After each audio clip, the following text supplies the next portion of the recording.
good practices that you have in website design. So if you're talking about content that gets published out into a website, I think having, in general, looking at good practices. So it's a generic answer, my apologies, but things like, hey, maybe a 300K background image isn't a really good thing to do if you want the page to load in less than a minute, that kind of stuff.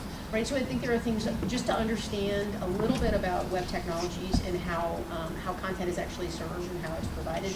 Now, in terms of architecting and developing a really good website, you want to leverage a lot of good things too. So good practices for designers and developers and architects as well.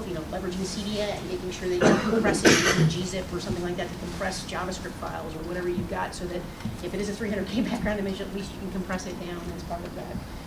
Just recognizing that every single element on a page that you actually have loads and may not load. It may not load in parallel. It may load sequentially or in serial. So I think probably just understanding about that. So if you're working with a company that's doing distribution of your content, you should have your folks who are at the technical level talk with their folks about what their web architecture looks like.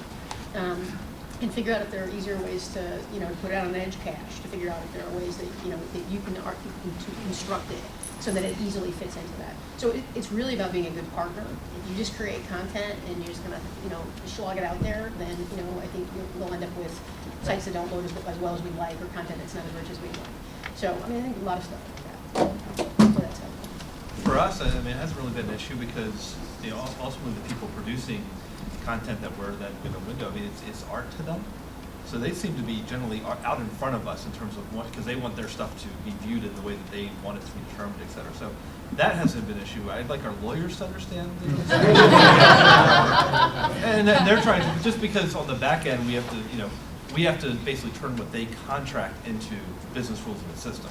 And the numbers, what used to be 10% used to be non-standard, now maybe 10% of our deals are standard. So that's our biggest challenge. But the content producers, at least the ones in our studio, I think they're out ahead of us a little bit.